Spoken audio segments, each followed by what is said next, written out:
Bonjour, je suis Jenna Lopez, coordonnatrice du projet de reconnaissance de l'expertise critique au Centre de recherche sur la violence contre les femmes et les enfants.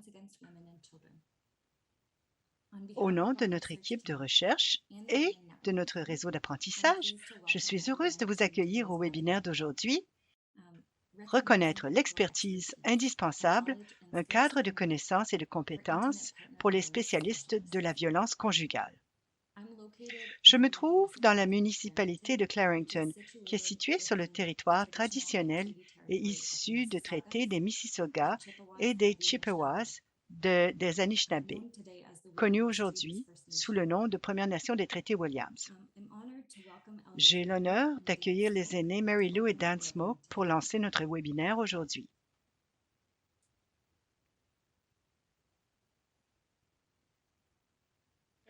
Bonjour. Bonjour. D'où je viens, lorsqu'on se salue, on dit bonjour. Ça veut dire allô. Bonjour.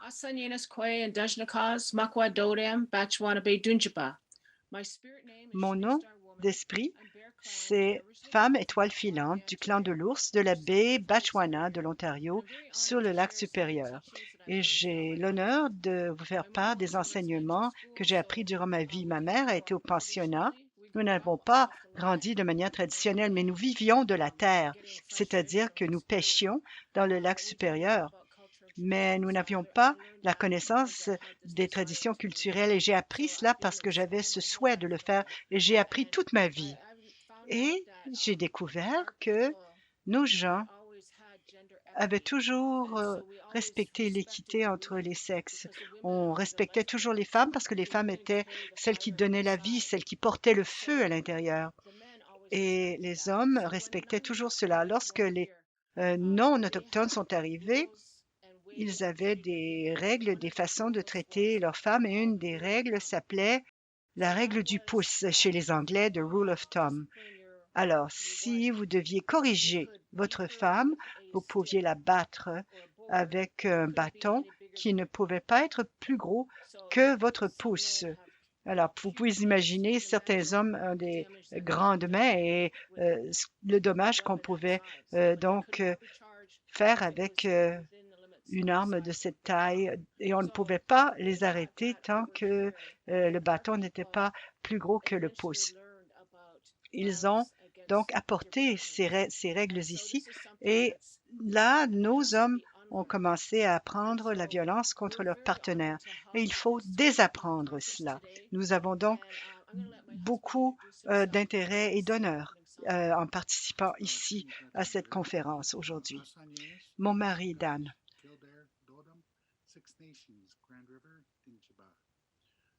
Je m'appelle Dan Smoke, Assanienes de la nation Seneca, membre de la famille du clan Killbear. Et je viens du territoire Grand River des Six Nations. Je suis heureux d'être ici et de pouvoir aider à nous lancer de manière formidable. Oui, nous allons chanter une chanson en l'honneur des femmes. Notre mère est notre première professeure. Lorsque nous arrivons dans le monde, elle nous apprend à manger, à marcher, à jouer, à s'habiller. Elle nous apprend tout ce qu'il nous faut et nous l'honorons toujours. Et dans cette chanson, il est dit que les femmes enseignent aux enfants la culture, la tradition et comment s'occuper de la mère terre.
Alors, je viens de dire Metakewasin, ça veut dire toutes mes relations en Lakota.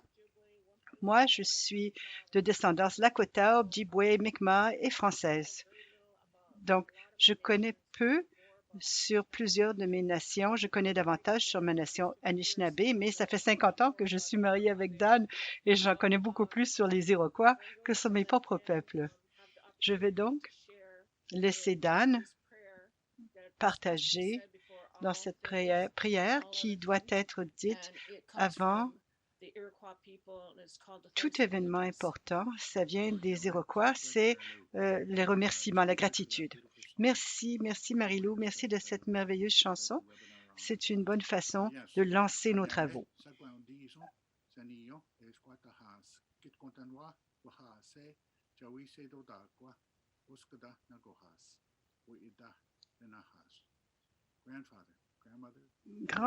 Grand-père, grand-mère, voici notre prière sacrée que nous vous consacrons avec bonne intention. Nous commençons toujours par parler de cette belle journée avec laquelle donc nous commençons et dont nous sommes bénis. C'est une bonne journée pour une grande partie de la création. Nous voulons reconnaître, grand-mère, grand-père, l'eau, le sang de la terre-mère pour tous ceux qui vivent à son intérieur et sur elle, parce que cette eau est nécessaire pour tous pour survivre.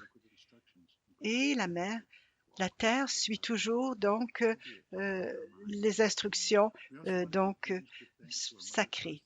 Et nous voulons remercier donc la terre-mère, cet élément sacré féminin dont toute la création a besoin pour survivre. Toute la vie qui vit sur elle, qui vit dans elle, ceux qui rampent, ceux à deux pattes, ceux à quatre pattes, les arbres, toutes les entités vivantes, tout ce qui vit dans les arbres, tout ce qui vole, tout est interdépendant, interconnecté, interlié. C'est un système de soutien complet qui protège la terre-mère et la terre-mère nous protège en retour. On veut remercier et reconnaître le Père, le ciel, Père, dont toute la création a besoin pour survivre, qui représente l'air qui ensouffle la vie dans toute la création, et rien ne survivrait sans notre Père ciel, et qui suit toujours ses instructions sacrées. Grand-père et grand-mère, merci. Nous voulons aussi reconnaître notre grand frère, le soleil, qui voyage tous les jours de l'est en ouest dans le ciel. Et lorsqu'il arrive, lorsqu'il se montre, il nous offre de la chaleur et de la lumière, car il représente le feu de la vie. Nous voulons reconnaître, grand-mère, grand-père, notre grand frère, le soleil, qui suit toujours ses instructions sacrées, car rien ne survit sans lui. Nous avons donc beaucoup de feu dans une journée comme aujourd'hui. Nous voulons reconnaître aussi, grand-père, grand-mère, la lune qui donc montre sa face depuis lundi. Nous voulons reconnaître qu'il s'agit d'un moment spécial. Lorsqu'elle montre sa face, elle honore toute la vie femme, la vie féminine, et s'occupe aussi de l'eau. Elle recycle et purifie l'eau. Elle nettoie l'eau de la terre. Alors nous voulons reconnaître que la lune suit toujours ses instructions sacrées et offre tout ce dont nous avons besoin pour vivre. Et c'est formidable lorsque nous pouvons remercier la lune. Le Créateur nous a appris, l'entité créatrice nous a appris que si nous voulons que toute forme de vie continue à revenir, il faut avoir donc un bon bassin génétique et cette divinité créatrice peut procéder de l'avant. Il faut remercier pour cela. Il faut avoir de la gratitude et de la reconnaissance. Nous avons, mon peuple à moi, 8 cérémonies de reconnaissance. Nous venons d'en terminer une la semaine passée, car nous avions passé le solstice d'hiver depuis quelques jours. Donc, la première pleine lune, 5 jours après la première pleine lune qui suit le solstice, c'est le moment où nous tenons notre cérémonie de reconnaissance. Et je veux reconnaître aussi les étoiles qui nous rappellent lorsqu'il s'agit de mener nos cérémonies de reconnaissance. Nous avons toujours des gens dans notre collectivité qui peuvent lire les étoiles, qui comprennent le savoir et qui ont le savoir des étoiles. Pour, par exemple, avoir une idée en tant qu'agriculteur, mon peuple à moi, les Haudéshawnies, c'était des agriculteurs. Nous voulions savoir comment allait se comporter la température, le climat, et avoir une idée de la météo. Et c'est les étoiles qui nous donnaient ce renseignement pour la prochaine récolte. Et les gens de Marie-Lou, c'était des chasseurs-cueilleurs. Et ceux-ci, les chasseurs-cueilleurs, voulaient savoir comment la chasse allait se dérouler. Et les étoiles pouvaient nous indiquer cela également. Parce que, en ce moment, notre terre-mère se repose. Pendant le dernier cycle de la création, elle nous a offert une bonne récolte et une bonne chasse. Et elle a besoin de son repos maintenant. Et c'est pourquoi elle sommeille donc sous son drap de feuilles et sa couverture de neige. Et c'est bon de voir la neige maintenant à l'extérieur. Et lorsqu'on parle du prochain de la prochaine cérémonie de reconnaissance, nous parlons des entités de tonnerre, des êtres de tonnerre qui se réveillent fin février au début mars, qui sont là pendant le printemps, l'été, l'automne et qui amènent ces pluies purifiantes qui nettoient la terre-mère et qui lui donnent à boire. Alors, les êtres du tonnerre ont une responsabilité importante, mais lorsque le moment est venu pour la terre-mère de se reposer, alors les êtres de tonnerre rentrent chez eux par la porte de l'ouest. Et c'est pourquoi nous ne les voyons pas pendant le solstice d'hiver, car ils savent que la terre-mère doit se reposer. Mais ils reviendront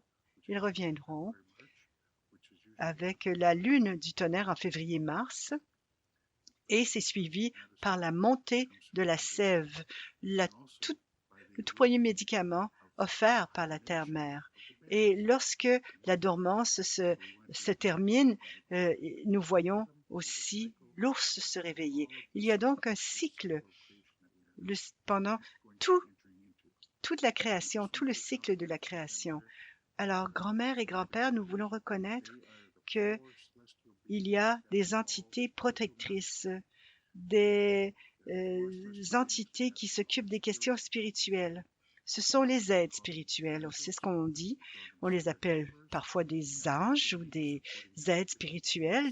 Il y a différents noms selon nos cultures et nos foi différentes, mais nous avons tous ces aides spirituelles qui nous guident, qui nous aident donc dans notre pensée, dans notre croyance, dans notre foi, et qui nous aident à prendre de bonnes décisions. Et ces entités nous parlent de manière intuitive et non pas par la pensée rationnelle. Et si on écoute bien, on peut les entendre nous dire la vérité. Et ces êtres qui sont des aides spirituelles ne nous induisent jamais en erreur, ne nous représentent jamais mal, mais nous aident plutôt pour être des meilleurs êtres humains. Et grand-mère, grand-père, nous vous remercions. Nous vous remercions pour tout cela et nous reconnaissons la divinité créatrice. Merci pour tout ce que ce principe créateur fait pour nous. Pour tout ce dont nous avons besoin est ici pour nous. Nous aimerions accueillir tout le monde sur ce territoire, la terre des Adawande, des Ojibwa, de la nation Delaware, des Conestoga. Nous avons un mélange de chasseurs-cueilleurs et d'agriculteurs qui coexistent ici depuis de nombreuses générations. Et nous voulons reconnaître reconnaître le traité du plat à une cuillère, selon lequel il faut garder la propreté du bassin, donc des grands lacs, bassin hydroponique des grands lacs, qui, il fut un temps, grouillait de toutes sortes de poissons et de castors, et maintenant, il y en a moins, et ça nous amène à penser qu'il faut prendre seulement ce dont on a besoin pour que tout le monde puisse manger. Et enfin, le traité du plat à une cuillère indique qu'il faut s'entraider, s'occuper l'un de l'autre. Ce sont les enseignements. Et la COVID nous a montré cela un peu, qu'il fallait s'occuper l'un de l'autre et montrer de l'entraide.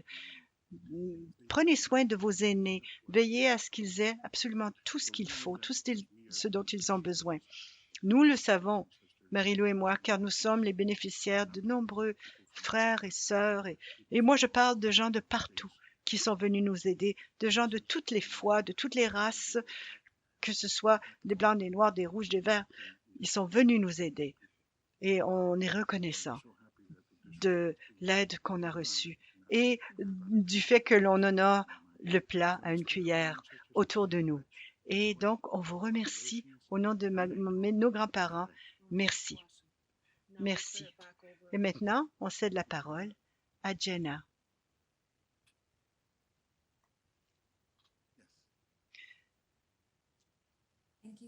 Merci. Merci aux aînés, Marie-Lou et Dan Smoke, qui nous ont lancés de si belle manière aujourd'hui. Maintenant, j'ai le plaisir de vous présenter les conférencières d'aujourd'hui.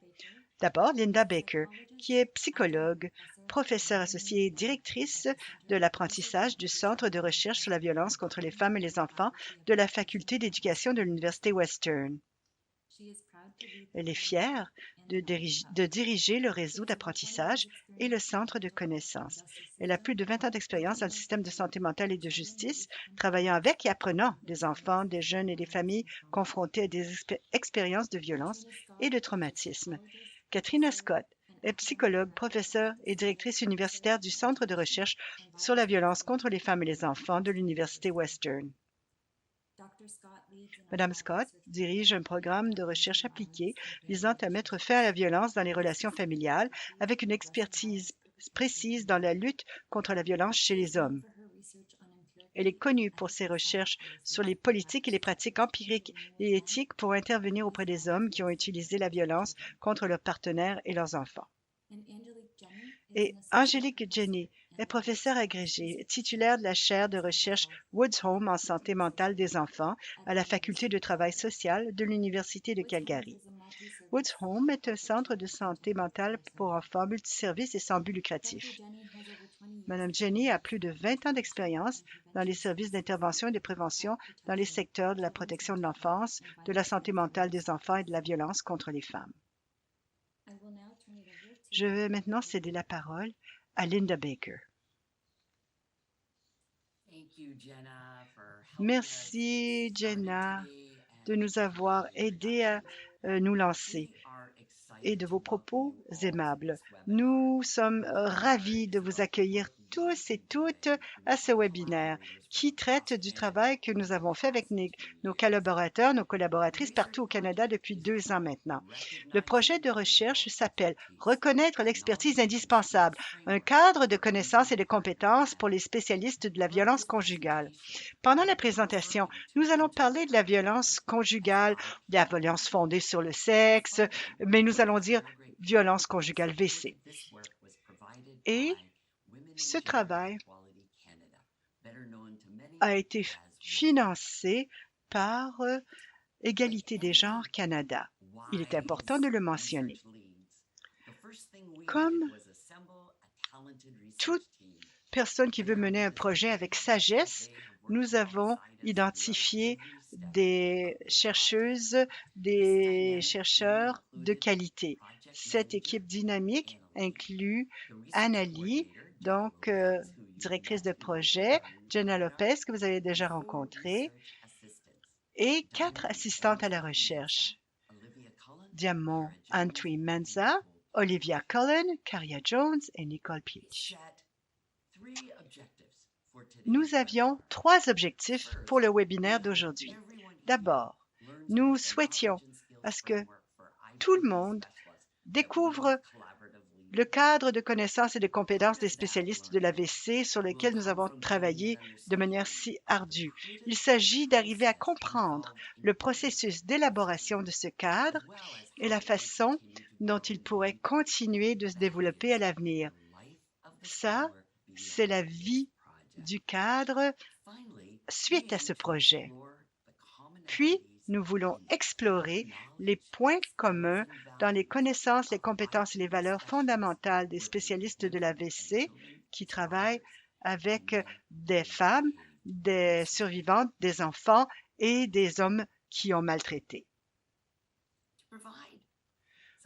Pour offrir un certain contexte, je vais commencer par vous donner un aperçu des cadres de connaissances et de compétences en général.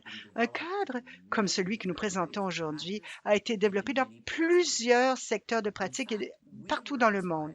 En fait, nous avons été inspirés par des cadres développés en Australie, en Nouvelle-Zélande également. Alors, qu'est-ce que ces cadres ont en commun très généralement? Par exemple, qu'est-ce qu'un cadre des connaissances et des compétences pour les professionnels de la santé communautaire? Par exemple, un physiothérapeute de sport ou une équipe de premiers répondants. Qu'est-ce que ce cadre pourrait avoir en commun? Il y aurait beaucoup de différences, mais il y aurait tous un point de mire sur les connaissances et les compétences des personnes qui fournissent les soutiens. Et on mettrait vraiment l'accent sur les connaissances et les compétences des personnes qui fournissent les soutiens directement plutôt que sur des programmes, des outils ou des services. Et ça, c'est vraiment très important. Et je veux souligner cela. On met l'accent sur les connaissances et les compétences de la personne qui fournit le soutien plutôt que sur des programmes généraux. Ensuite, les cadres de connaissances et de compétences sont souvent développés par consensus. Ils sont élaborés alors que des spécialistes se réunissent, partagent donc ce qu'ils font dans leur travail et on arrive à consigner leurs discussions en ce sens. Et cela résulte en un cadre de connaissances et de compétences qui est pertinent pour les spécialistes de ce domaine. Et dans ce cas, il s'agit des spécialistes de la violence conjugale qui offrent des services aux survivants adultes et enfants, ainsi que à ceux qui se comportent de manière abusive.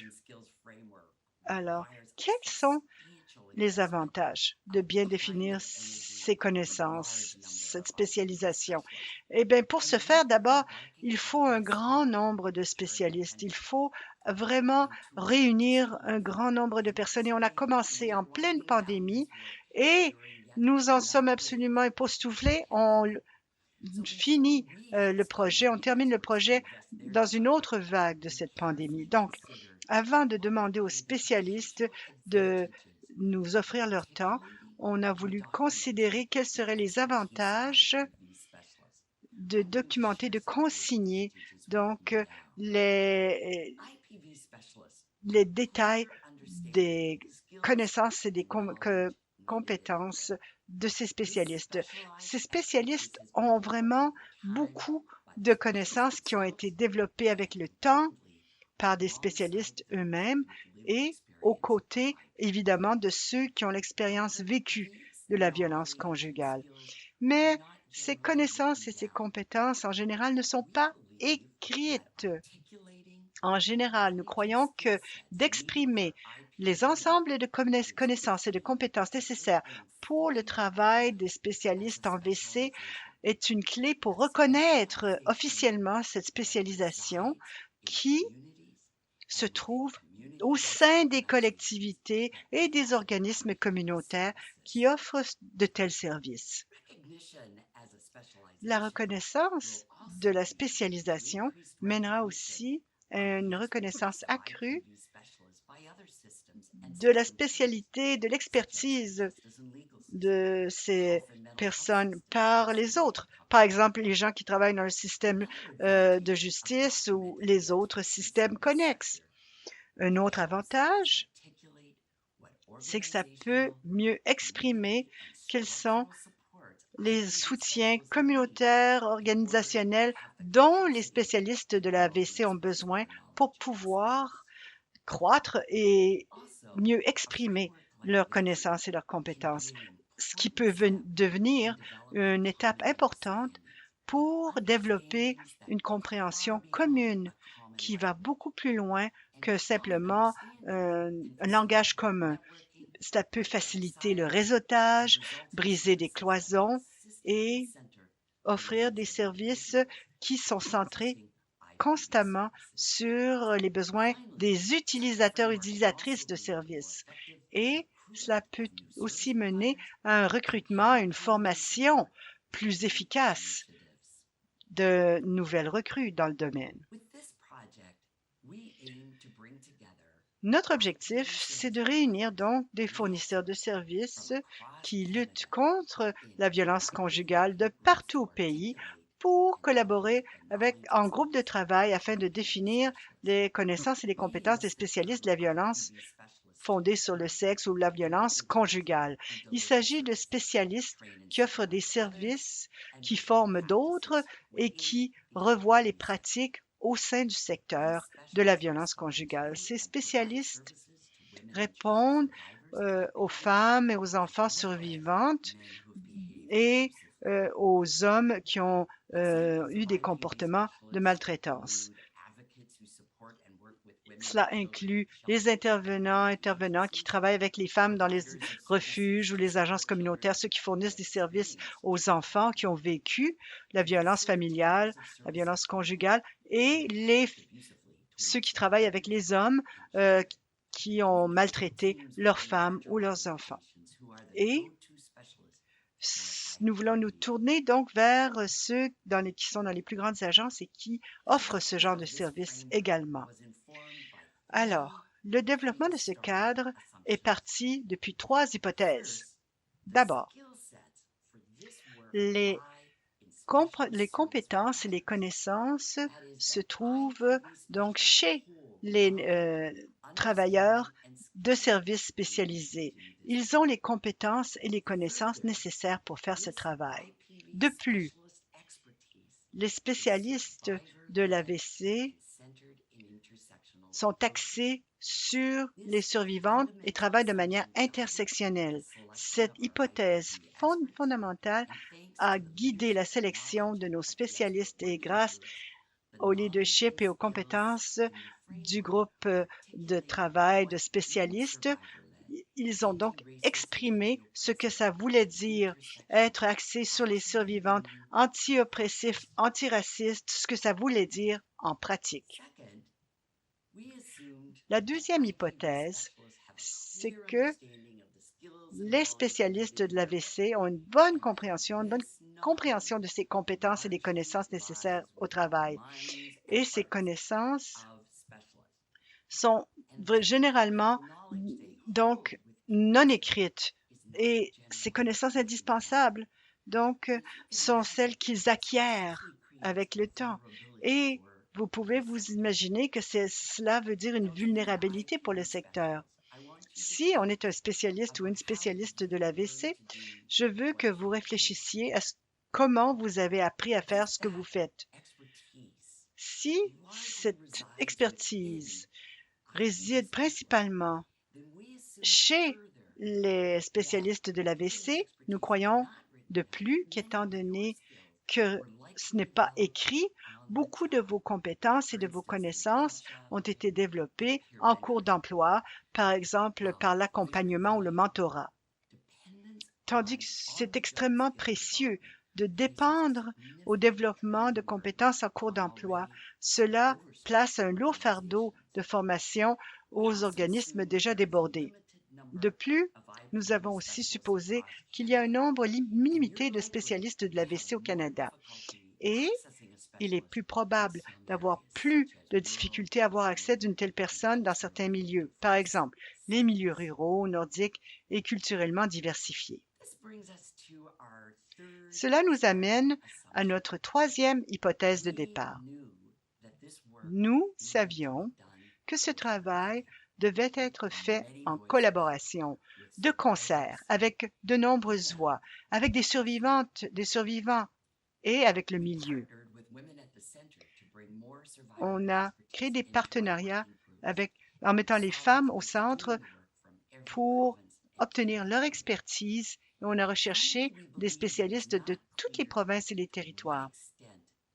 Et nous ne savions pas non plus dans quelle mesure les spécialistes des diverses provinces et territoires se mettraient d'accord quant aux connaissances et aux compétences des spécialistes de l'AVC et on ne savait pas non plus si le niveau d'entente différerait selon les aspects du travail. Y aurait-il plus d'entente quant aux connaissances et aux compétences des spécialistes relativement à la collaboration, au soutien aux survivantes et moins dans l'intervention, par exemple, lorsqu'il y a des comportements maltraitants?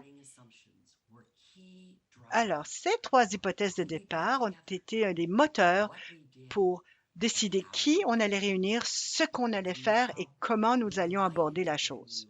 Et maintenant, nous sommes ravis de vous présenter un court vidéo avec les spécialistes qui ont collaboré au projet et qui parlent de l'élaboration du cadre.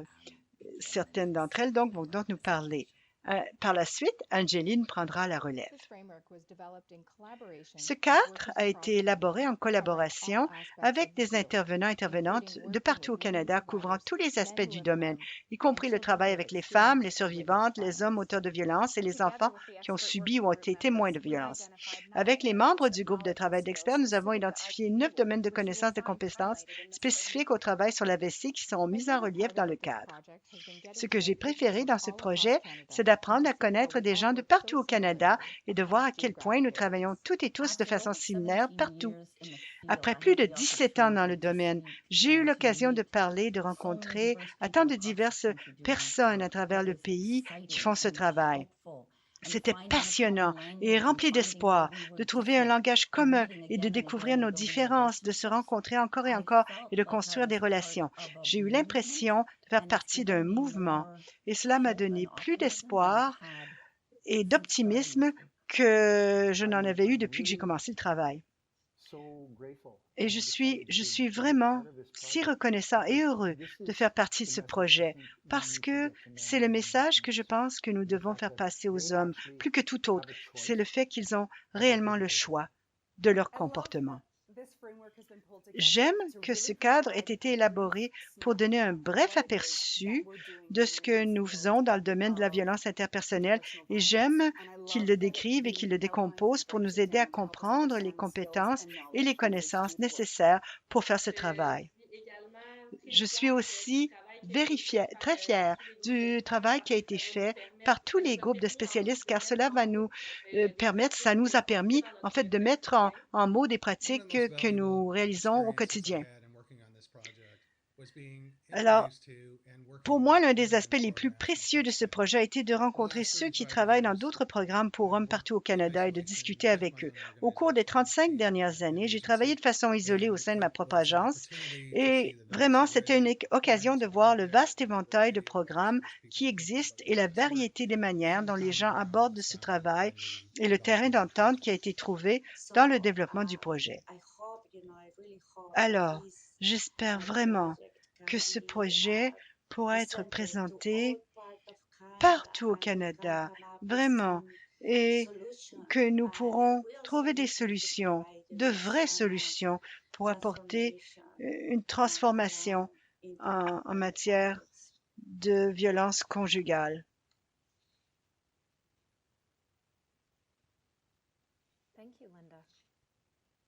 Merci, merci à toutes et à tous. Alors, qui s'est rencontré? qui s'est réuni? Plus de 70 experts dans le secteur de la violence conjugale, y compris certaines qui avaient une expérience vécue, des universitaires et des spécialistes qui interviennent en WC. Des gens qui s'étaient reconnus dans leur communauté comme étant la personne vers qui se tourner pour la formation et le mentorat en la matière ou parce que c'était des spécialistes de l'AVC reconnus. Comme vous pouvez le voir ici, voilà la carte. Comme on peut le voir ici, il y a trois types de groupes de travail que nous avons réunis, ceux qui travaillaient avec des femmes, des survivantes, des bambins et des enfants, et aussi ceux qui travaillaient avec les hommes ayant maltraité. Des 71 spécialistes, 31 avaient donc de l'expertise en travaillant avec les femmes, 16 avec les enfants, les bambins et les enfants, et 25 avec des hommes. Et voici la carte du Canada. Nous voulions que ce projet soit d'envergure pan-canadienne et c'est le fait. Toutes les provinces et territoires ont été représentés et donc les spécialistes provenaient de partout au pays.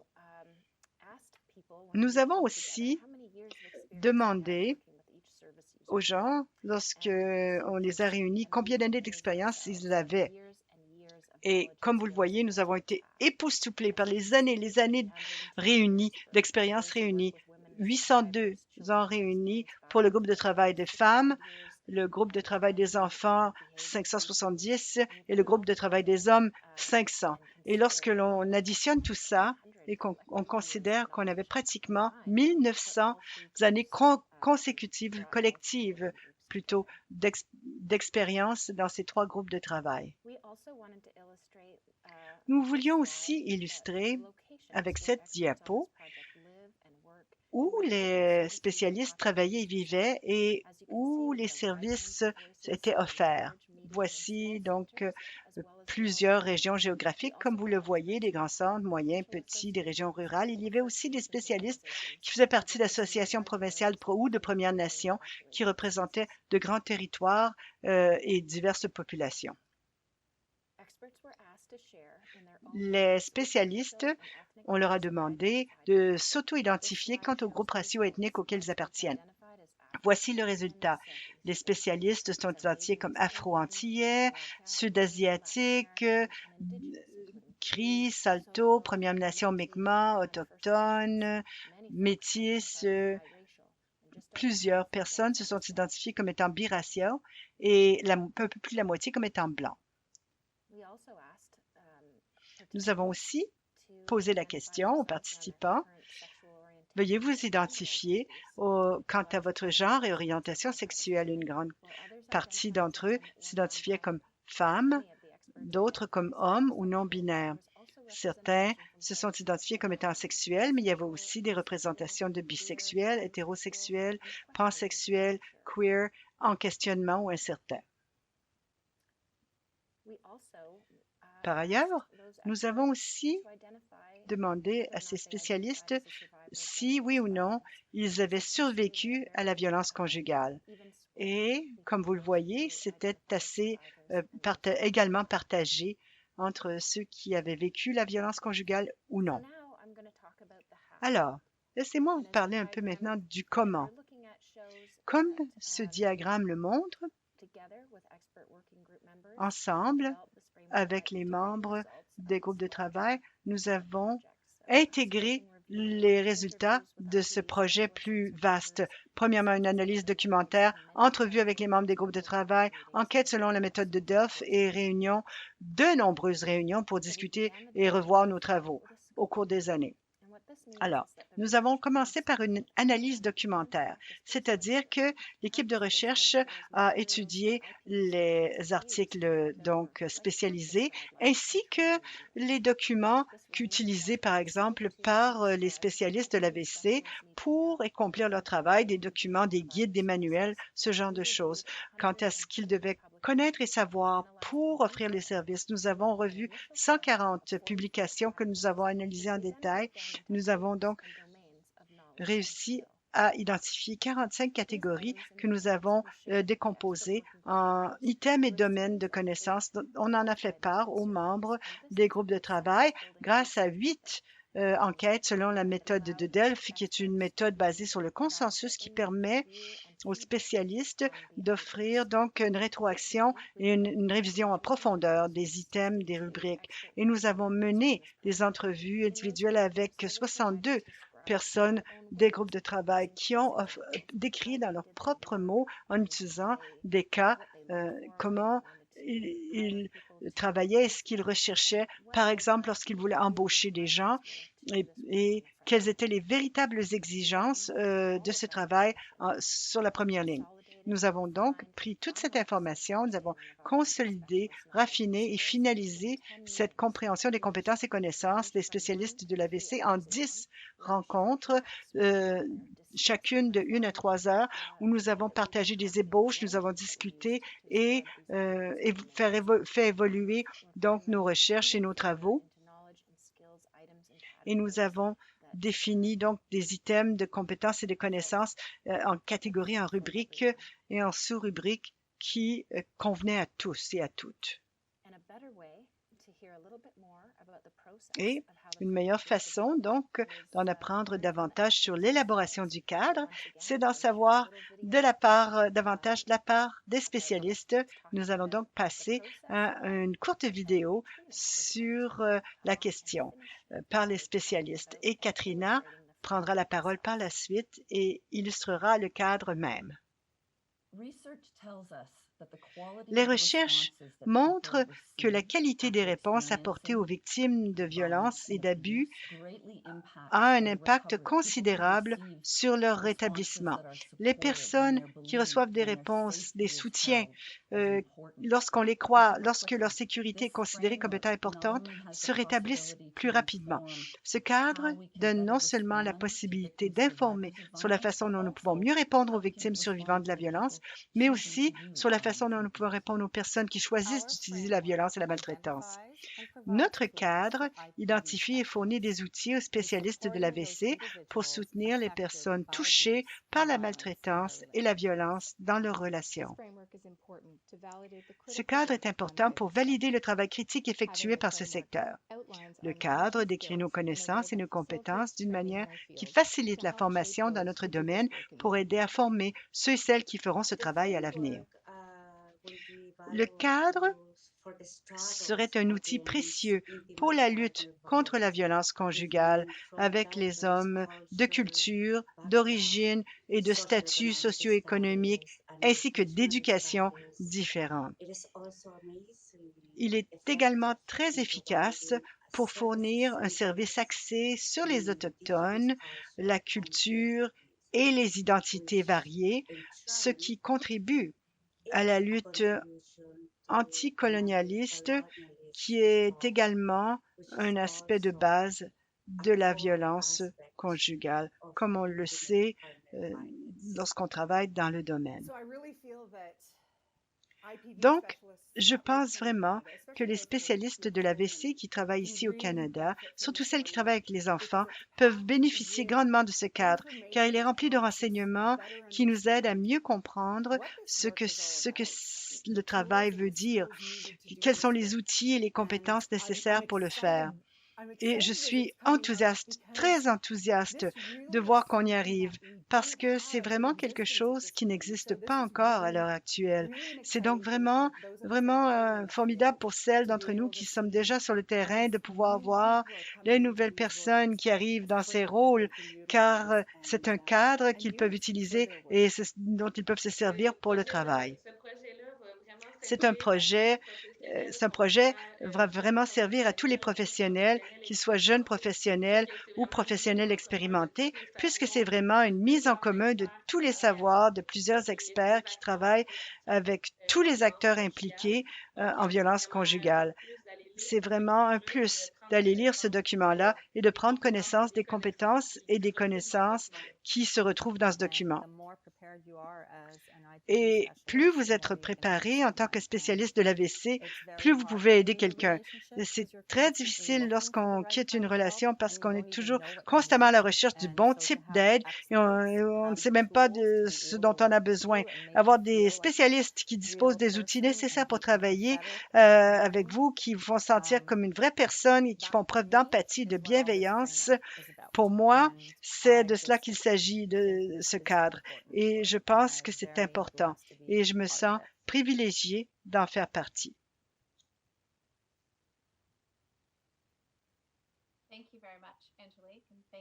Merci beaucoup, Angélique, et merci de ces paroles. Et maintenant, j'ai le travail remarquable de vous dire ce qu'on a conclu ensemble.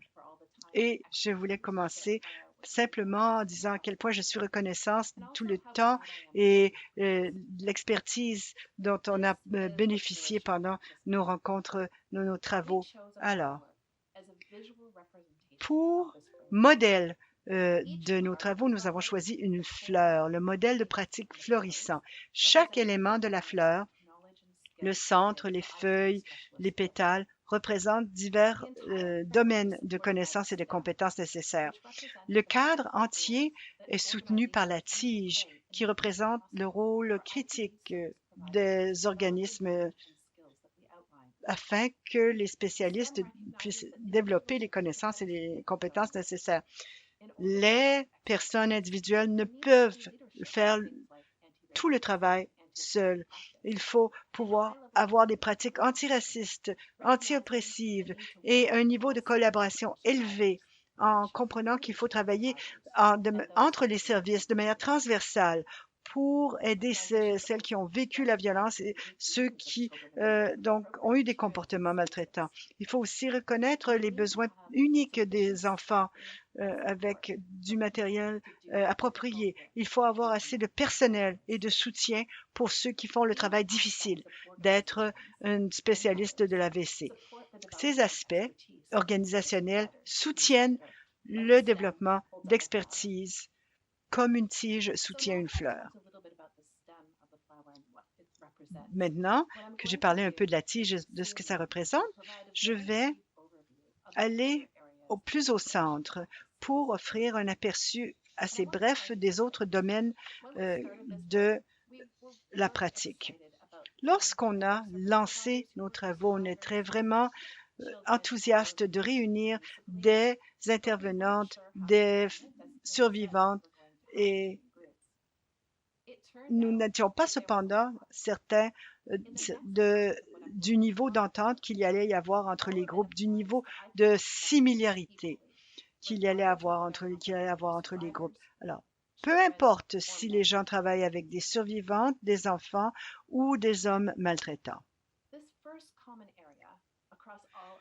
Le premier domaine commun parmi tous les spécialistes et toutes les spécialistes est représenté par le centre.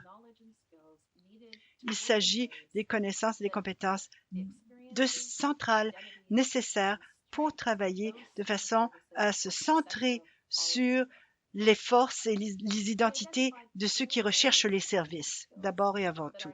Nous avons identifié 4 domaines qui sont nécessaires pour être centrés sur les utilisateurs et les utilisatrices. D'abord, il faut pouvoir mettre l'accent sur les identités multiples et croisées des survivants, des enfants et des maltraitants. Les spécialistes savent que diverses personnes vivent la violence différemment et que le travail ne peut être fait sans avoir une bonne capacité de base d'appliquer une optique intersectionnelle au travail. Reconnaître et amplifier les forces en réponse à la violence, c'est le deuxième élément central. Cette section parle de la capacité de reconnaître et de valoriser le fait que les utilisatrices du service sont des spécialistes de leur propre vie et répondent à la violence de manière à signifier la force, la sagesse et la résilience. La section « Décoloniser activement la pratique » reconnaît le fait que pour offrir des services en WC, il est nécessaire de travailler de manière à ce que les spécialistes utilisent une connaissance de la colonisation et offrent des services axés sur les forces et reconnaissant les identités autochtones et en s'engageant envers la décolonisation soi-même. Et dans le cadre de nos travaux, les pratiques tenant compte des traumatismes et de violences forment une partie très importante, une appréciation profonde des incidences de la violence. Donc, nous allons maintenant parler d'une autre partie de la fleur, les feuilles. Les feuilles représentent des aspects des connaissances et des connaissances qui sous-tendent le travail des spécialistes et ce sont des domaines partagés par tous les spécialistes, peu importe la population avec laquelle ils travaillent. Et je vais utiliser les feuilles et je vous donner une occasion de comprendre l'envergure et la portée du cadre que nous avons développé grâce à cela.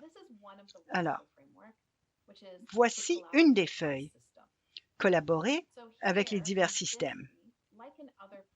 Et dans cette feuille, comme ailleurs dans le cadre, les domaines de connaissances et de compétences sont ventilés en plusieurs sous-points, sous-rubriques. Dans le cas de collaborer avec les divers systèmes, il s'agit de collaborer avec d'autres pour gérer les risques et promouvoir la sécurité, comprendre et promouvoir la valeur des réponses communautaires à la violence, établir, développer et entretenir avec les autres organismes des relations centrées sur les personnes survivantes et s'efforcer de ne pas reproduire les formes d'oppression dans le cadre de la collaboration avec les autres. Il y a davantage de rubriques sous cet item. Il y a aussi connaissance de plusieurs types de services, les besoins fondamentaux, l'immigration, la séparation, le divorce, santé physique et mentale, et les compétences permettant de faire des aiguillages efficaces et promouvoir la collaboration, la coordination avec d'autres services. Chaque domaine dont je vais parler aujourd'hui peut être ventilé comme cela. Ça va de 5 à 15 différents points. Par exemple, donc, l'élément dont j'ai parlé un peu plus tôt, c'est-à-dire mettre l'accent sur les identités multiples et croisées, comporte 10 sous-éléments, sous-rubriques, et chaque rubrique ayant une description complète des connaissances et des compétences nécessaires. Une autre feuille du cadre, c'est la question de s'orienter dans le domaine des lois et de l'éthique. Maintenant, je vais m'axer là-dessus pendant un moment, mais de manière différente. Je vais vous montrer un peu plus les sous-rubriques et une des sous-rubriques de s'orienter dans le domaine des lois et de l'éthique, c'est consigner l'information de matière à refléter fidèlement la dynamique de la violence.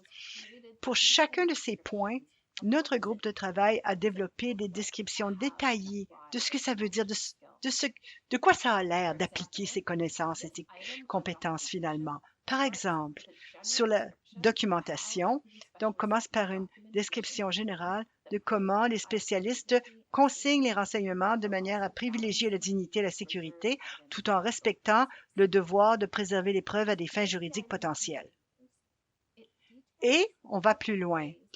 On détaille diverses façons et diverses considérations de documentation avec divers groupes. Par exemple, on parle de comment, lorsque l'on consigne les renseignements sur les victimes, on utilise un langage qui ne les blâme pas, tout en soulignant la résistance des victimes et en mettant en lumière les circonstances dans lesquelles une survivante peut se sentir prise au piège. Lorsque l'on parle des renseignements sur les personnes qui sont des personnes maltraitantes, on se concentre sur leur comportement, sur les risques et sur les possibilités, les domaines de changement.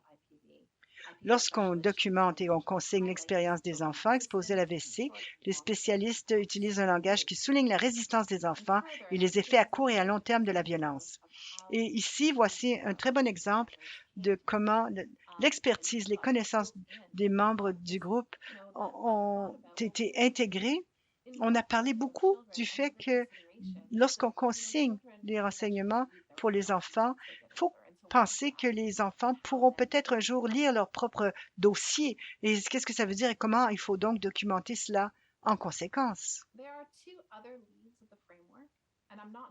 Il y a deux autres feuilles donc du cadre. Je ne vais pas y aller dans tous les détails, mais donc s'impliquer dans la défense des droits veut dire que peu importe l'intervenant dans quel domaine il travaille, il faut identifier les lacunes dans les politiques et les services et faire entendre sa voix pour donc mener à l'élimination de la violence fondée sur le sexe.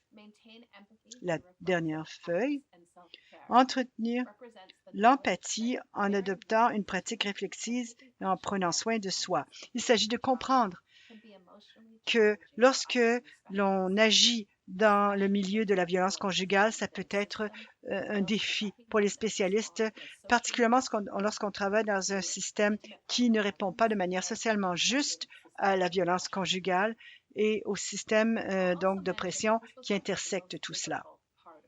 Et je dois vous dire que ça a été probablement la partie la plus difficile à aborder pour les membres des groupes parce que on mettait en général l'accent sur les utilisateurs de services et les utilisatrices plutôt que les personnes qui fournissaient les services.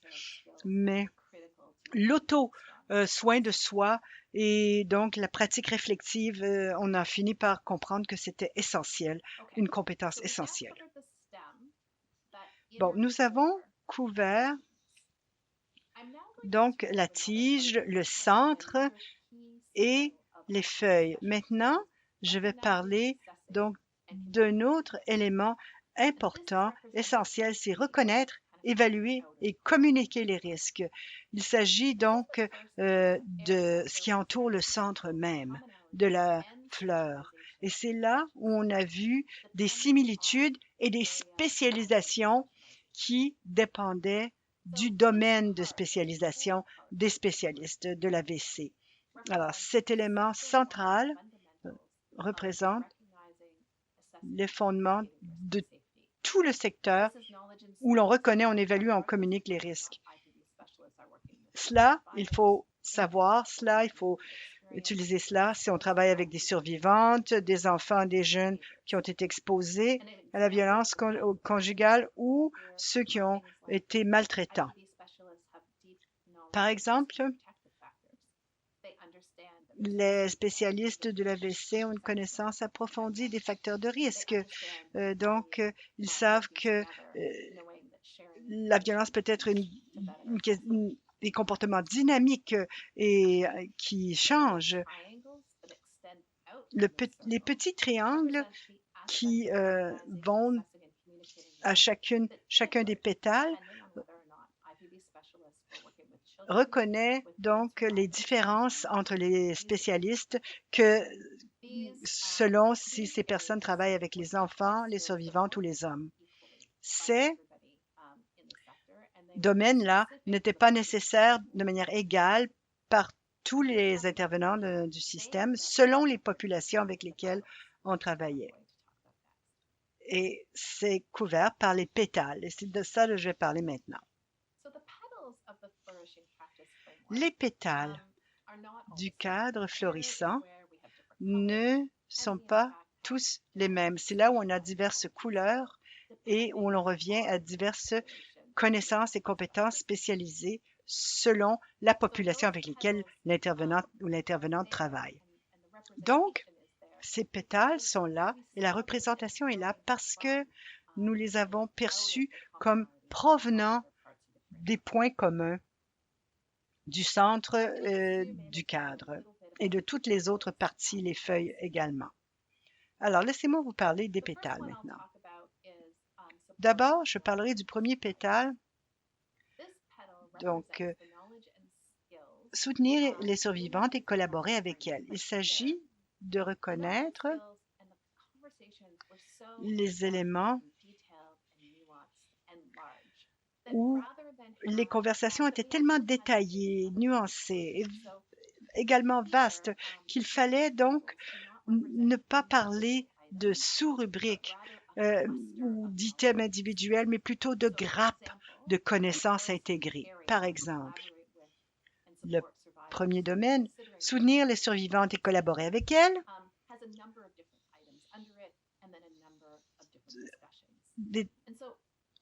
contient plusieurs sous-points et points de discussion. Par exemple, on avait tenu des discussions complexes et approfondies sur toute une gamme de compétences. Par exemple, être en mesure de parler aux survivantes de manière de répondre à la violence et l'abus afin de minimiser le danger pour elles et de maximiser sa sécurité. Et aussi les connaissances et compétences détenues par les spécialistes pour faire la promotion d'une certaine autodétermination et d'une habilitation des survivantes et de manière à les traiter également comme étant des mères, souvent. Et aussi, nous avons tenu des discussions complexes et intéressantes quant à la réponse aux situations complexes d'utilisation co-occurrente de substances chez les survivantes. Maintenant, je vais vous montrer le point reconnaître les expériences de violence que vivent les nourrissons, les enfants et les jeunes, et y répondre. Et là, encore une fois, il s'agit d'un ensemble, d'une grappe de connaissances et de compétences intégrées, y compris être capable de considérer, de gérer des facteurs de risque pour promouvoir la sécurité de l'enfant, reconnaître les expériences de VC de l'enfant, collaborer afin d'appuyer les enfants et comprendre et répondre au traumatisme et la violence chez les enfants. Alors, lorsque on a parlé de cela, les membres du groupe de travail ont tenu des conversations approfondies quant au besoin de reconnaître les expériences des enfants, de reconnaître et de documenter les façons spécifiques et uniques qui reviennent aux enfants dans les incidences. Par exemple, ils ont des impacts de leurs adultes, les adultes qui les entourent, et aussi de leur propre développement personnel. Il s'agit de respecter, de comprendre et de respecter les voix des enfants et de la façon dont les spécialistes peuvent créer donc des conditions de sécurité afin de permettre la divulgation et de permettre à la force et à la résilience de l'enfant de se développer dans sa réponse à la maltraitance. Et enfin, je vous parlerai de notre dernier pétale, c'est-à-dire intervenir pour mettre fin au comportement maltraitant. Encore une fois, il y a plusieurs grappes de compétences, donc gestion du risque, promotion de la sécurité, intervenir pour changer le comportement, reconnaître et adresser le déni, le blâme et la minimisation, et les questions de parentage chez les hommes. Alors, les spécialistes qui travaillent avec les hommes qui ont un comportement maltraitant, donc, doivent comprendre comment engager le dialogue avec les hommes pour amplifier leur propre inconfort avec leurs actes donc maltraitants et aussi faisant la promotion de la guérison, reconnaissant les propres traumatismes des hommes et leur utilisation de substances qui peuvent amplifier la violence. Et ensuite, quant au parentage ou au rôle du père, la maltraitance des hommes envers les femmes et les enfants, c'est un choix de comportement qui doit être traité en conversation, en dialogue avec ceux-ci.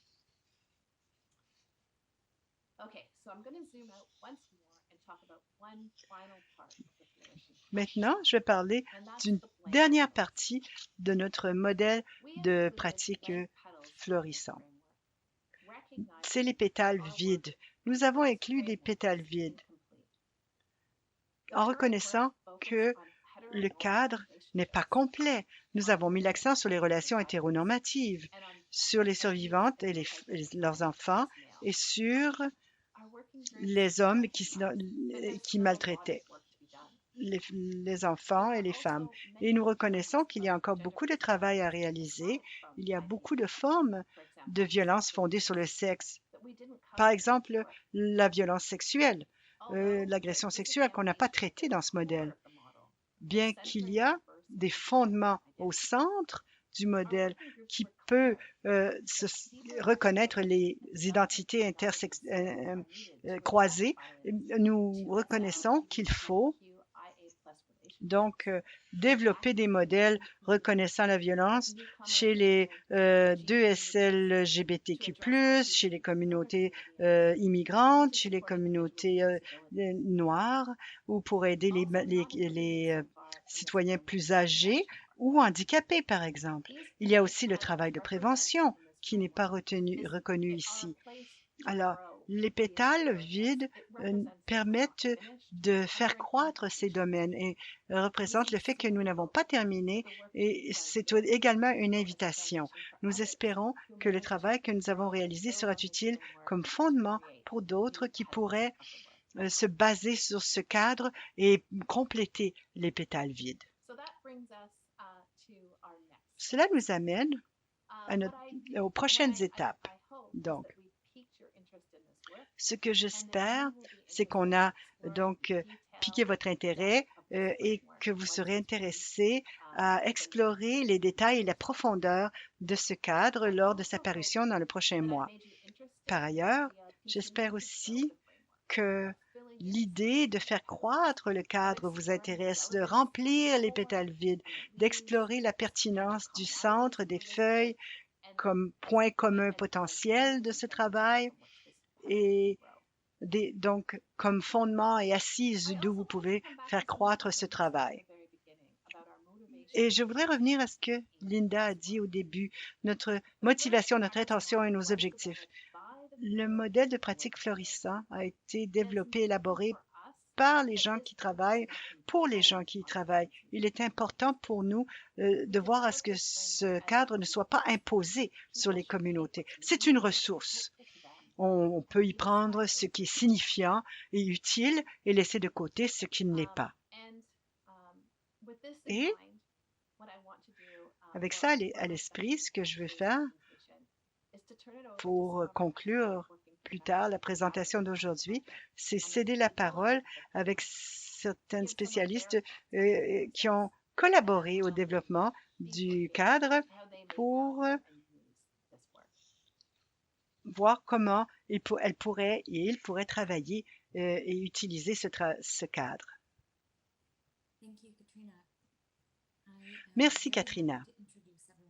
Je suis très heureuse de vous présenter le panel d'aujourd'hui. Nous avons 5 des membres des groupes de spécialistes qui ont donc élaboré le cadre avec nous. Et aujourd'hui, nous sommes joints par Joanne Hargrove, qui est travailleuse sociale depuis 36 ans, qui a occupé divers postes dans les services de protection de l'enfance, les hôpitaux, les foyers de garde et les foyers de groupe.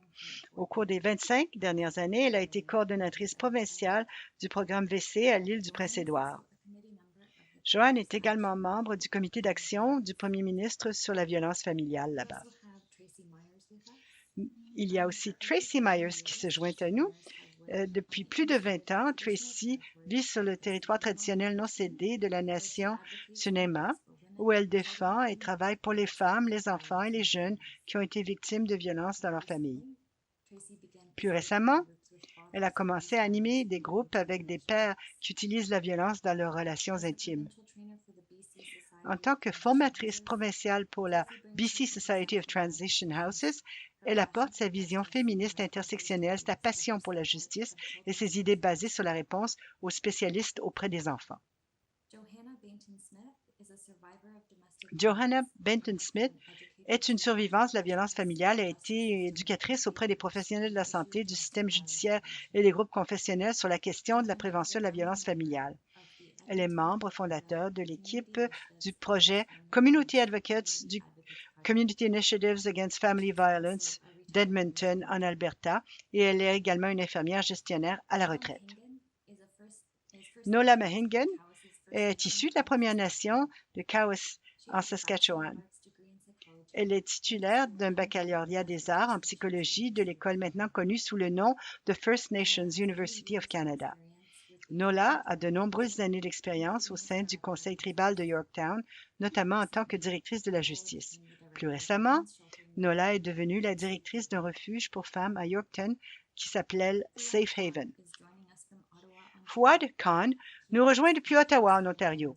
Il travaille à Counseling et Family Services of Ottawa en tant que facilitateur et psychothérapeute. Il anime le programme New Directions et le programme Caring Dads et travaille avec des hommes qui ont été victimes de violences dans leurs relations et des femmes, les hommes et les femmes qui ont été victimes de violences. Fouad est également le fondateur de Muslim Family Services of Ottawa. Bienvenue à nos panélistes. Je vais poser à chacune la même question en commençant par Joanne Hargrove. Quelle a été la partie la plus signifiante de votre expérience dans ce projet? Merci, Jenna, de l'occasion de prendre la parole. Et bonjour à tous, bonjour à toutes.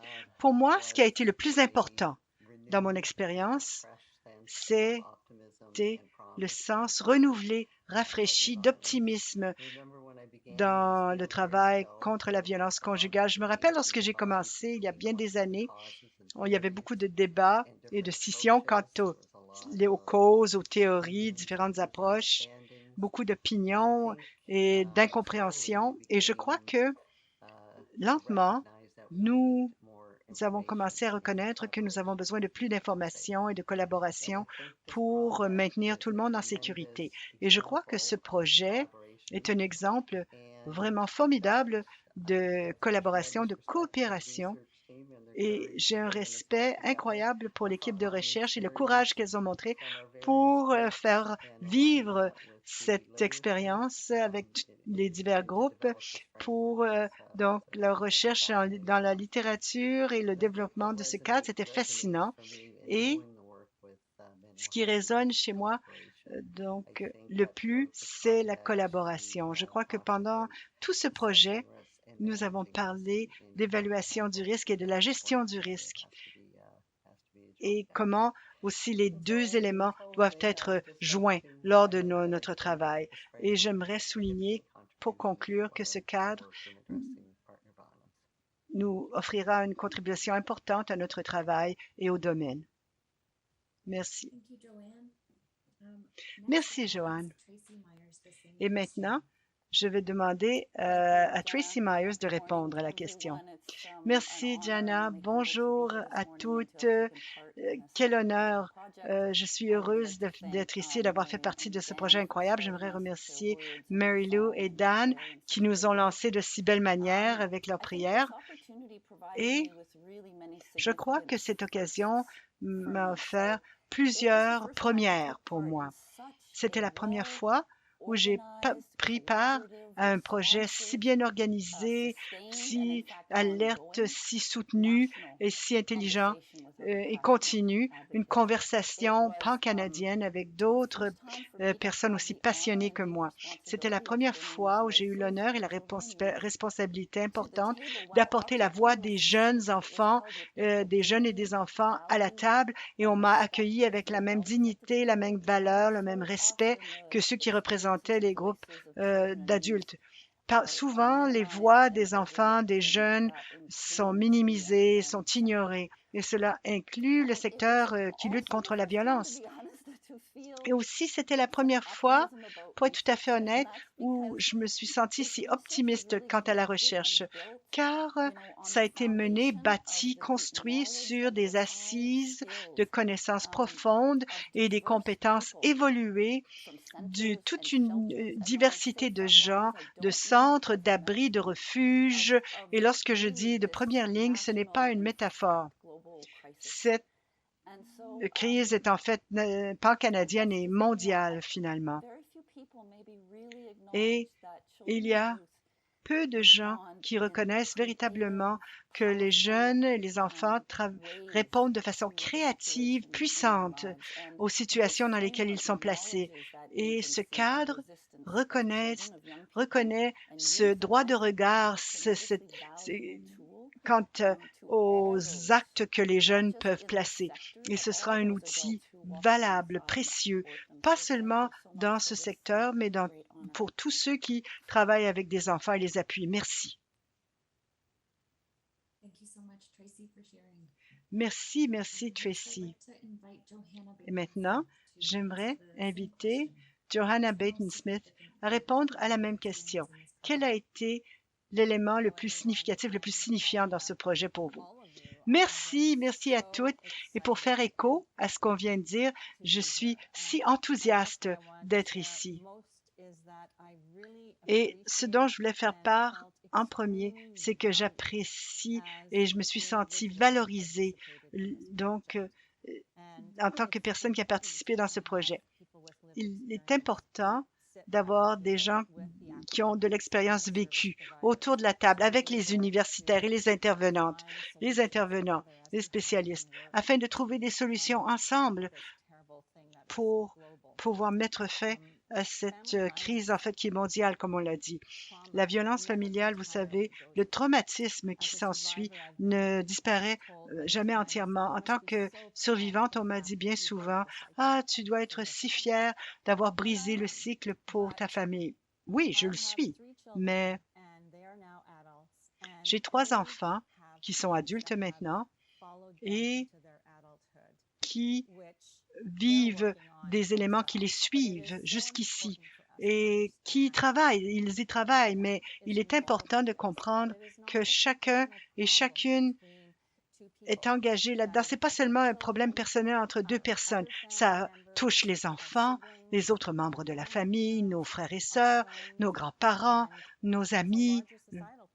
Et c'est un problème sociétal beaucoup plus vaste et nous devons travailler ensemble pour conscientiser les gens au niveau communautaire, provincial, pan-canadien. Et voici pourquoi je suis si heureuse d'avoir fait partie de ce projet, pourquoi c'était si important, car nous avons travaillé avec des gens de partout au pays, des universitaires et de partout. Et certains des éléments dont nous avons parlé dans le cadre, c'est que pour aider les survivantes et les enfants pour faire une différence chez ceux aussi qui sont maltraitants, c'est qu'il faut avoir des relations authentiques et de confiance. Et le cadre parle du fait que lorsqu'on travaille dans ce domaine, nous devons aussi avoir une autoréflexion et nous devons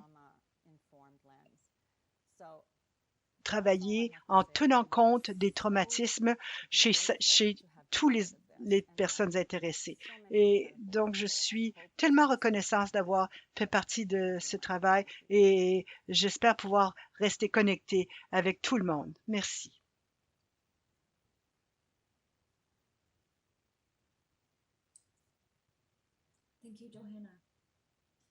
Merci, Joanna. Maintenant, Nola Mahingan, même question. Quel était l'élément le plus signifiant de votre expérience dans ce projet?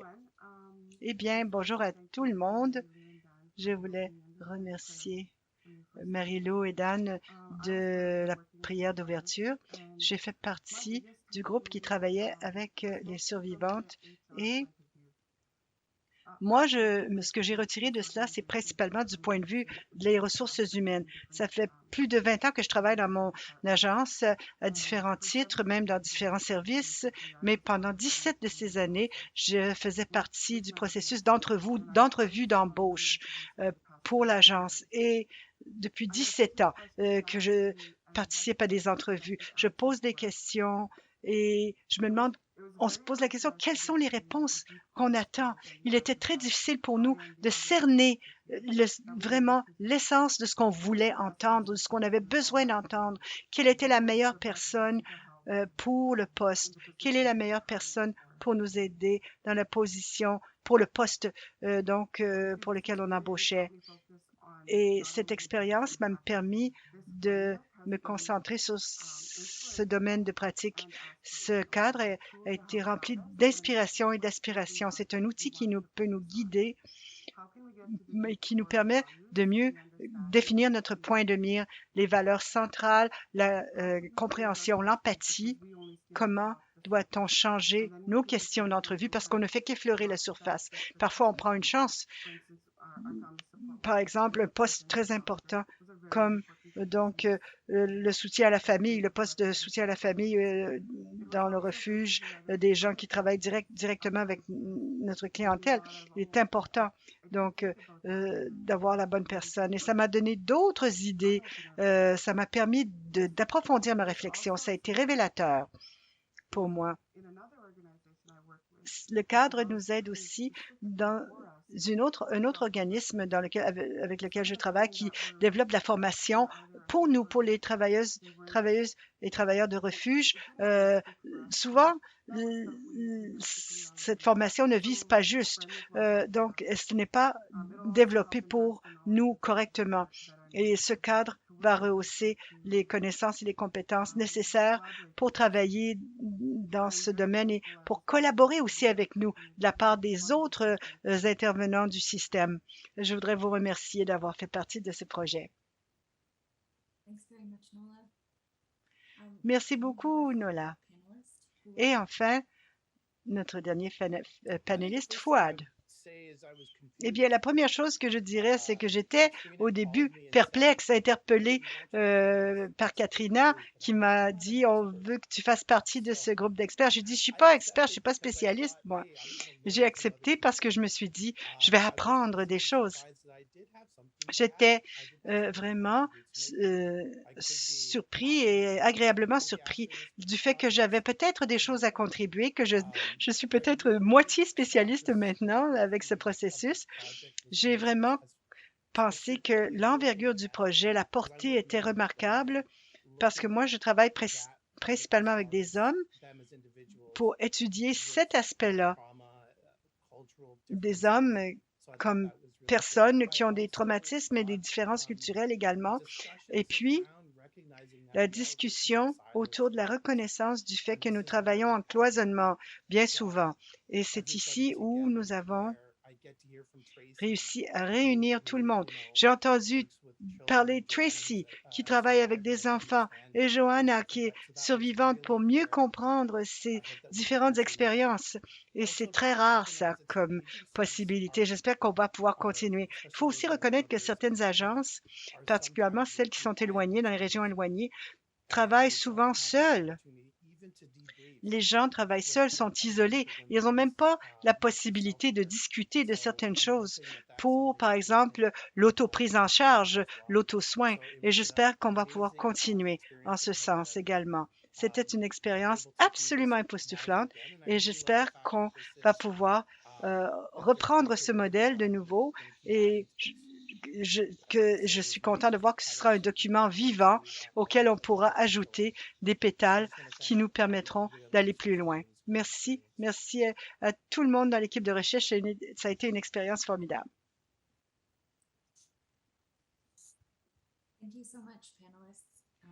Merci, merci à tous les panélistes d'avoir fait part de votre expérience aujourd'hui. Je voulais vous dire que le projet et le cadre qui a été développé grâce à la contribution de ces 5 panélistes et de l'ensemble des spécialistes qui ont travaillé avec nous depuis 2 ans. Donc, ça a été grâce à eux que ça s'est produit. Merci. Maintenant, nous allons passer à la portion questions-réponses du webinaire. Donc, je vais souligner les questions qui ont été posées et nous allons commencer par une question pour Katrina. Alors, une question en 2 volets. D'abord, quelqu'un a demandé, je viens donc d'une région rurale. Avez-vous considéré une conséquence inattendue de la terminologie utilisée spécialiste? Dans les collectivités rurales, il n'y a pas une seule personne qui est spécialiste de l'AVC. Il sera essentiel de continuer votre travail sans donc intimider les fournisseurs de services qui ne se considèrent pas comme étant spécialistes du domaine de l'AVC. Et voilà, je vais vous poser aussi une autre question qui est liée à cela, Katrina. Y a-t-il des recommandations pour la pratique pour les fournisseurs de services qui travaillent de manière plus générale, mais qui ont souvent des clients qui sont soit des survivantes ou des auteurs de violence? Merci, merci beaucoup Jenna. Merci ceux qui ont posé les questions. Vous savez, moi, j'ai grandi dans une petite municipalité rurale et je voulais simplement vous dire que je comprends la question. Euh, c'est un bon point qui a été soulevé là. Une des choses qu'on a dû tenter de cerner dès le départ, c'est quelle était donc la portée de notre cadre. Essayer de voir comment on pouvait mieux faire évoluer cela. Ce qu'on a compris, c'est que la violence dans les relations intimes, c'est la responsabilité de tous. Il faut des messages, des connaissances, des voisins, de la famille, des milieux de travail, de l'aide en santé dans notre société en général. Et nous avons tenté de capter les gens qui sont ceux vers qui on se tourne.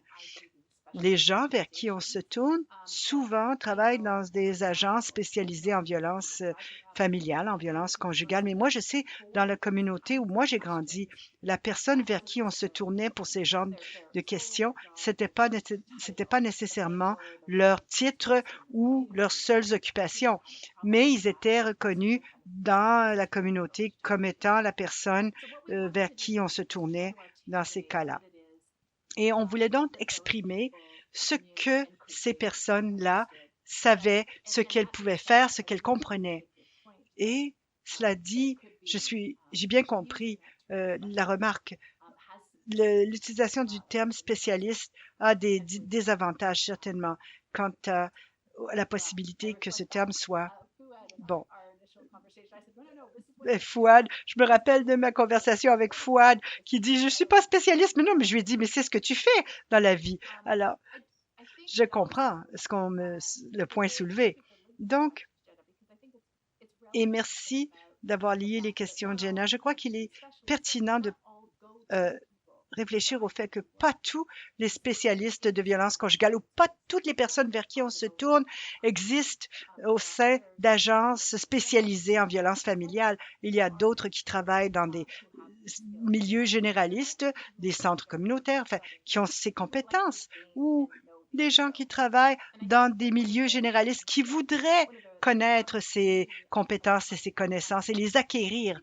Et donc, la raison pour laquelle on veut exprimer ces connaissances et compétences, c'est nous donner une carte routière, un plan qui nous permet de dire si vous êtes généraliste, si vous êtes dans un tel service et vous travaillez avec des jeunes et que vous trouvez que plusieurs de vos jeunes ont été exposés à la violence, quel type de connaissances et de compétences il vous faut? Cela vous permet peut-être de vous orienter pour vous former et vous développer dans vos propres projets.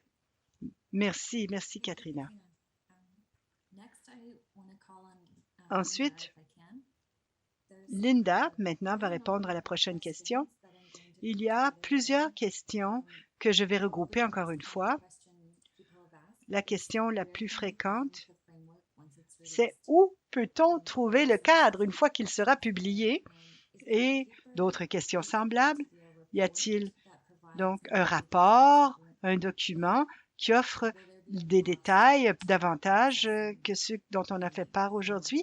Et est-ce qu'il y aura un coût à l'accès au cadre et aux documents?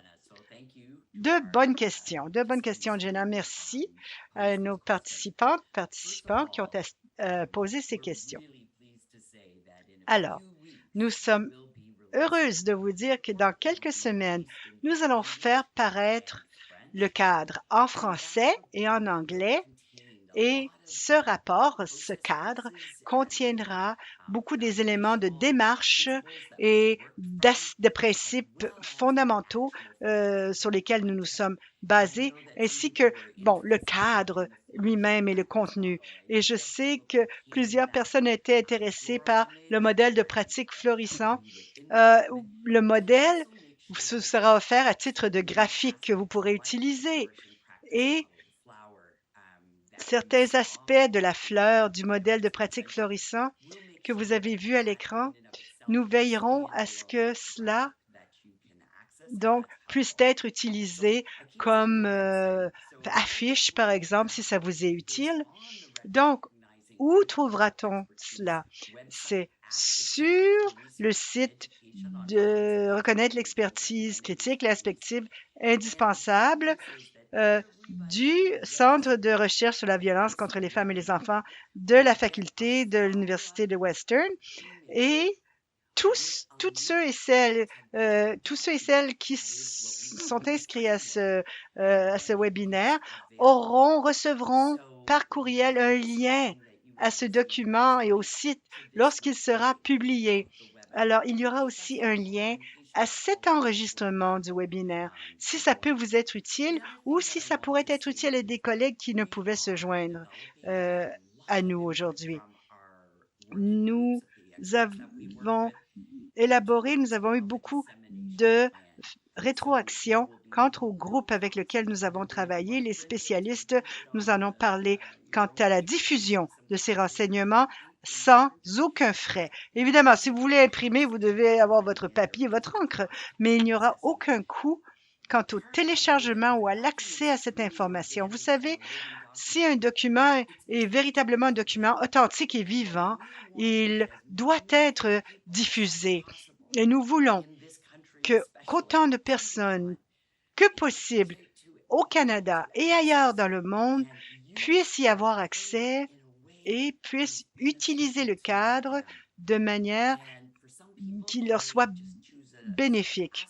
Pour certaines personnes, ils pourraient utiliser certains aspects du cadre, peut-être le cadre dans son entièreté, ou peut-être que pour le moment, ça ne leur sera pas utile. Mais encore une fois, il y aura des pétales vides qui seront remplis. Il y aura des groupes qui travailleront ensemble pour aller plus loin. Ça pourrait alors, à ce moment-là, s'appliquer de manière plus vaste encore. Merci, Jenna. Merci, Linda. Question pour Angélique maintenant. Quelques questions en une liées à la formation. Première question. Y aura-t-il des occasions de formation pour aider à identifier les compétences nécessaires, les compétences requises? Et une autre question. Des scénarios, des jeux de rôle. Y aura-t-il donc des jeux de rôle, des vidéos, par exemple, qui démontrent les compétences et les connaissances nécessaires? Des questions formidables. Et oui, ça fait partie des prochaines étapes. Dans le cadre de ce processus, nous avons piloté certaines occasions d'apprentissage avec scénario où nous utilisons des simulations qui pourront être utilisées pour bien montrer donc les connaissances et les compétences, parce que ce qu'on a appris des gens avec qui on travaillait, des membres des groupes, c'est que les options de formation sont limitées, que ça serait une occasion excellente d'offrir de la formation en ligne accessible à tous pour bien voir donc comment ces compétences prennent vie, comment elles sont incarnées. Bon, et ça pourra probablement devenir un projet à financer également et nous allons tenter donc d'obtenir les fonds pour cela. Merci, j'espère que ça répond à la question. Et il y a eu tant de très bonnes questions. J'espère que j'aurais voulu avoir une heure pour consacrer à ces questions, en fait. Je souhaitais revenir à Katrina pour répondre à une autre question qui est revenue fréquemment, et ça a à faire avec le travail à l'avenir.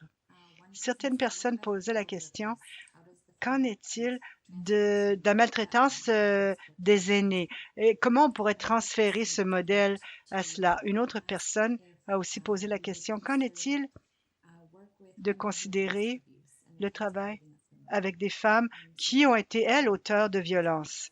Est-ce que vous voudriez répondre à cette question? Oui, j'adorerais pouvoir parler un peu plus des pétales vides du modèle. Un des éléments qui a fait de ce cadre ce qu'il est, la valeur que cela, c'est en raison de la générosité et du temps consacré par tous les membres des groupes de travail de spécialistes qui se sont rencontrés pour tenir ces discussions. J'adorerais voir des pétales se remplir pour la maltraitance chez les aînés, par exemple.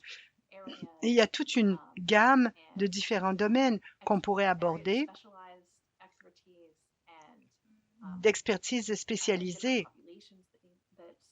avec différentes populations, où il y a des points communs, nous l'espérons, quant au centre de la fleur, mais avec des connaissances et compétences très précises dans certains secteurs. Mais pour le faire correctement, il faudrait suivre le même processus, la même démarche, réunir des voix diverses de partout au Canada, dans divers contextes, pour tenir ces discussions et bâtir donc davantage ce modèle.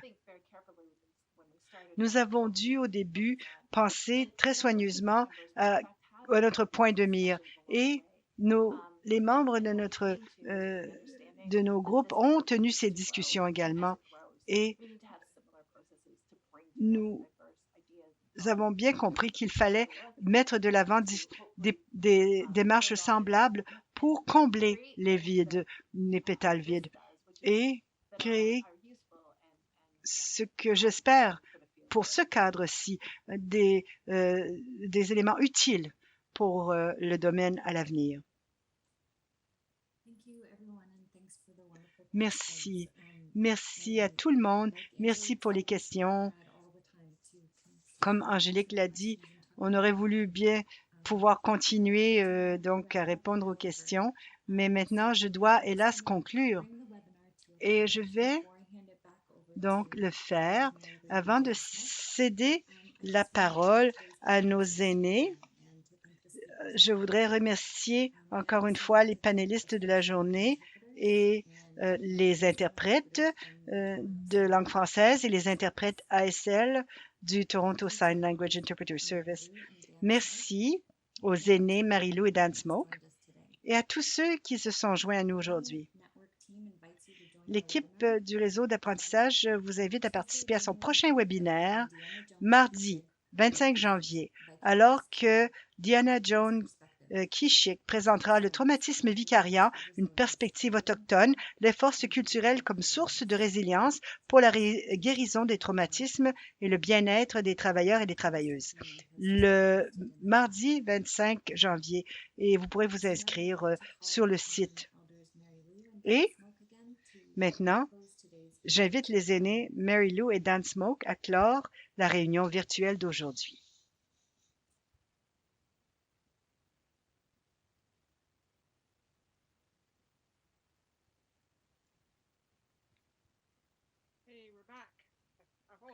Hey, nous sommes de retour. Nous sommes là. C'est bon d'être là avec vous. Il y a beaucoup de travail qui a été réalisé, donc on l'a bien vu. Beaucoup d'informations a été transmise. Et c'est du travail rempli de traumatisme que vous réalisez toutes et tous. Et j'espère que vous aurez l'occasion de prendre soin de vous. L'autoprise en charge, l'auto-soin, c'est important. Vous ne pouvez pas porter ça à l'intérieur de vous. Ça va vous rendre malade. Nos peuples ont une façon de traiter le traumatisme, des maisons de sudaison, donc des cérémonies. Et quelqu'un qui travaille dans ce secteur peut alors aller dans ces endroits, par exemple, et peut-être parler avec d'autres de ce qui se passe à l'intérieur pour s'en défaire finalement. Et j'espère que vous pourrez rechercher dans vos réseaux, dans vos communautés, s'il y a des endroits où vous pouvez aller, vous pouvez vous tourner pour l'auto-guérison. Parce que pour aider les autres, il faut être soi-même en santé. Oui, tout à fait. Oui, on ne peut pas donner quelque chose qu'on n'a pas, tout à fait. Je pense que lorsqu'on a parlé de la reconnaissance, la cérémonie de reconnaissance, on parle de comment on veut protéger toutes les parties de la création et on se rappelle où nous trouvons au sein de ce cycle de la création. Et lorsque l'on protège la terre-mère, lorsqu'on protège les autres, lorsqu'on a notre festival, par exemple, du solstice d'hiver, la terre-mère aime qu'on la protège. Les autres aussi aiment qu'on les protège. Lorsque le soleil arrive vers février-mars, la sève plutôt, arrive vers février-mars, on tient une cérémonie pour reconnaître, pour exprimer notre reconnaissance de la sève qui monte et qui vient de notre terre-mère. Alors, toutes ces cérémonies de reconnaissance et ces façons de savoir sont toujours vivantes aujourd'hui et je sais que les Autochtones partout dans le monde vivent toujours selon ces cycles et on commence en fait à être davantage connus par la population en général. Nous avons fait des progrès ici même dans notre communauté de Dascansey, London en Ontario, qui est connue aussi comme étant la rivière de la corne, la rivière du bois de dessert, par exemple. Lorsque on protège une partie de la création, cette partie se sent bien, se sent mieux. Et nous, en tant qu'êtres humains, on est reconnaissant lorsque les gens s'occupent de nous, nous protègent, comme Marie-Lou en a parlé, le cercle de la protection qui donc nous revient lorsque nous avons cette protection, cette alimentation spirituelle. Nous apprécions cela car cela nous énergise. Et ça a du sens lorsqu'on voit ce que vous avez présenté aujourd'hui. Et nous sommes heureux. Moi, je suis heureux de faire partie de cela et que ce travail sera disponible pour nous également. Parce que moi, je vais certainement me tourner vers cela de temps à autre. Faut se rappeler, on vit dans deux mondes. On vit dans le monde donc matériel et on vit dans le monde spirituel. Et le mieux, c'est quand on peut combiner les deux. Et c'est ce que nous avons trouvé. N'est-ce pas, Marie-Lou, que c'est la meilleure façon de faire? Oui, tout à fait. Et je crois que nous allons terminer avec la prière des Lakota, une prière. C'est pas une prière, en fait, c'est une cérémonie ou une prière de reconnaissance, une reconnaissance de toute la création, vraiment, où on exprime notre gratitude. N'est-ce pas? On va le faire. D'accord, on le fait. On doit reconnaître des choses dont il faut se rappeler et pour travailler et marcher correctement sur le chemin que nous avons. Et comme Dan l'a dit, nous vivons donc de manière matérielle et de manière spirituelle. Et nous devons pouvoir avoir cet équilibre. Oui, ça marche pour nous, tout à fait. Et voici la prière. Et c'est par le chef Yellowup, qui est un Lakota. Ô grand esprit, cette voix que j'entends dans le vent et qui souffle la vie à tout le monde. Écoute-moi, je suis devant toi, un de tes enfants. Je suis petit et faible. J'ai besoin de ta force, de ta sagesse. Laisse-moi marcher dans la beauté et que mes yeux voient le soleil qui se couche, que mes mains respectent ce que tu as créé et que mon oreille t'écoute et que je sois sage avec tous tes enseignements. Et je recherche la force, pas pour être supérieur à mes frères et sœurs, mais pour être capable de lutter contre mon ennemi, le pire, moi-même. Fais-moi venir à toi avec une vision claire et une ouïe correcte afin que je puisse venir avec toi avec mon esprit. Toutes mes relations. Merci. Merci beaucoup. Merci de nous avoir invités. Et à la présentation d'aujourd'hui, nous sommes honorés qu'on nous ait demandé de vous faire part des enseignements que nous avons appris de nos aînés. Tout ce qu'on vous a dit, nous avons appris des aînés dans les cérémonies.